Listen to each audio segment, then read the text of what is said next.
2024 সালের হিসেব অনুযায়ী বাংলাদেশের সর্বোচ্চ বিদ্যুতের চাহিদার থেকে উৎপাদন ক্ষমতা প্রায় দ্বিগুণ।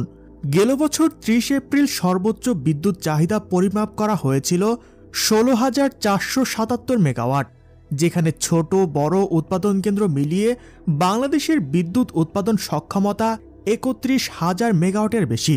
এদিকে রূপপুর পারমাণবিক বিদ্যুৎ কেন্দ্র চালু হলে গ্রিডে যুক্ত হবে আরও 2,400 মেগাওয়াট বিদ্যুৎ। প্রশ্ন আসছে, কি করা হবে এই অতিরিক্ত বিদ্যুৎ দিয়ে? বাকি বিদ্যুৎ কেন্দ্রগুলো কি বন্ধ হয়ে যাবে রূপপুর পারমাণবিক বিদ্যুৎ কেন্দ্র চালু হলে?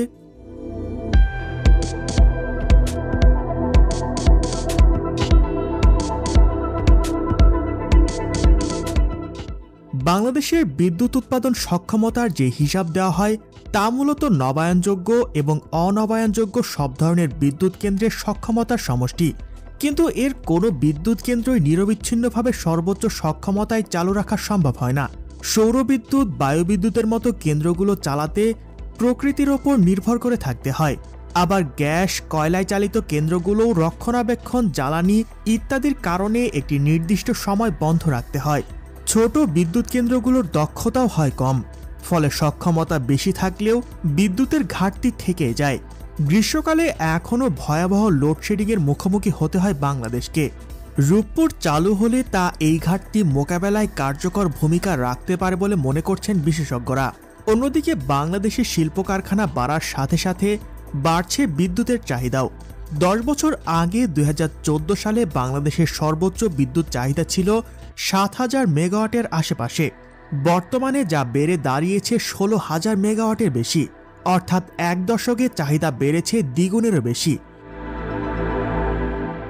অদূর ভবিষ্যতে এই চাহিদা আরও কয়েক গুণ বাড়বে বলে ধারণা করা হচ্ছে। এই ক্রমবর্ধমান চাহিদা মোকাবেলায় বাংলাদেশ বিদ্যুৎ বিভাগ বিদ্যুৎ উৎপাদনের কিছু লক্ষ্যমাত্রা নির্ধারণ করেছে। পরিকল্পনার আওতায় 2041 সালের মধ্যে বিদ্যুৎ উৎপাদন 60,000 মেগাওয়াটে উন্নীত করার ঘোষণা দেওয়া হয়েছে, যার ফলে রূপপুর চালু হলে অন্য কেন্দ্রগুলোকে বন্ধ করার প্রয়োজন পড়বে না, বরং ক্রমবর্ধমান চাহিদা মোকাবেলায় আরও অনেক বিদ্যুৎ কেন্দ্র নির্মাণ করতে হবে বাংলাদেশের। তবে পরমাণু ও নবায়নযোগ্য উৎস হতে পর্যাপ্ত বিদ্যুৎ আসা শুরু হলে ধীরে ধীরে অনেক বিদ্যুৎ কেন্দ্র বন্ধ করার পরিকল্পনা আছে সরকারের। পুরনো ও কম দক্ষতা সম্পন্ন ডিজেল চালিত বিদ্যুৎ কেন্দ্রগুলো বন্ধ হতে পারে অদূর ভবিষ্যতে।